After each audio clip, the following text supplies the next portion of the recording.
Adam with Brooksaw Antiques here. Today we have this 1935 Underwood Universal vintage portable typewriter. I'm going to show you how to use the functions and make sure they all work.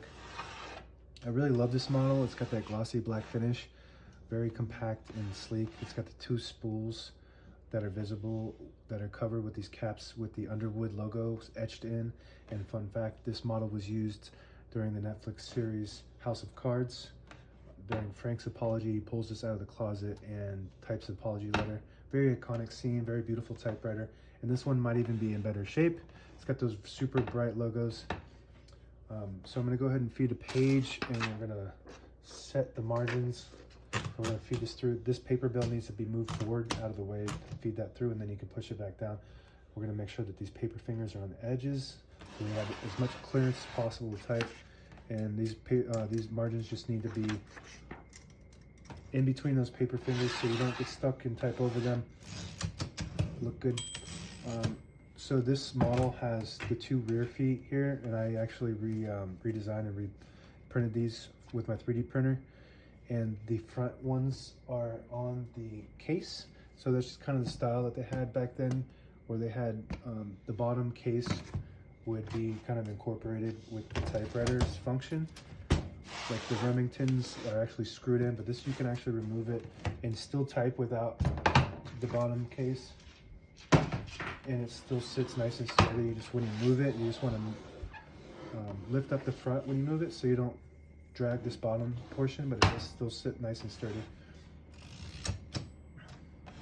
So this is the color indicator. We're going to switch that all the way to the left to print the top portion of the ribbon. When you have it in the middle, it doesn't print any ink at all. It leaves a stencil for copying purposes. And when you have it to the right, it prints the bottom portion of the ribbon. Right now we're going to use the black ink.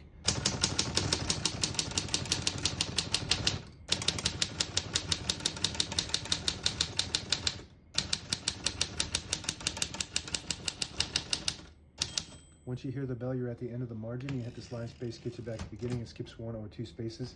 Right now we have it on single, but if you want double, there's a little incognito switch right here. Just move that down and it skips 2. I don't know why Underwood did that, but a lot of the portables have that incognito line space as if they don't want anybody to find out where it is. But we're just gonna keep that on single for now and finish typing. As you can see, all the keys type nice and none of them skip or stick. I'll type a sentence in red on the next line. I'm going to switch this lever to the red all the way to the right.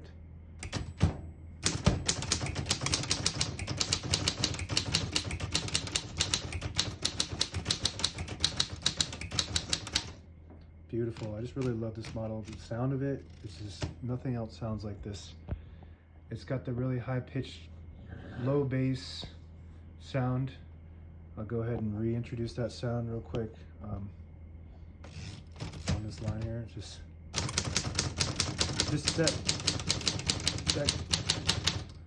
that typewriter sound that you can't really reproduce that on these newer typewriters. It doesn't sound as good. And if you listen to the spacebar, wow, absolutely beautiful. It's got that really high pitched, high treble click. To pull the page out easy, there's a switch on the right side here. You flip that forward, it unlocks the rollers underneath the platen, allowing you to pull the page out easy, or load thicker paper like carbon copy or cardstock. Make sure you flip that back before you load the next page, or else it won't load correctly. You got a shift on each side and a shift lock on the left. To clear that, just hit the shift button again. Backspace on the top left works good.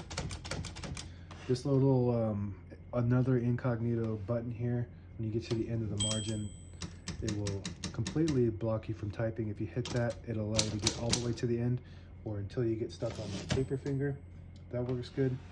And these caps will pop off. You just kind of squeeze them and one side will come off, and then this left side hooks in, and all the brand new ribbons loaded on the left side. So it's pulling to the right. We're going to go ahead and snap this back on by hooking that left side in and then squeezing it a little bit. It pops that back. You got to make sure that this ribbon is threaded through, or else you get that hung up, and that snaps right back in. And this is your ribbon reverse ratchet. So if you flip it to the back, it'll pull to the left, or to the right. If you flip it to the front, it pulls to the left. It does have an automatic reverse, so it kind of has a mind of its own. And carriage release on the left side is up top here. Very, very smooth. Really love this model. What else do we have? You pull this knob out, it'll disable the spacing so you can get to an exact spot on the page. You push it in, you get the clicks. Each one of those clicks is one space. And that's it. Now available on eBay or Etsy. Search Brooksaw Antiques.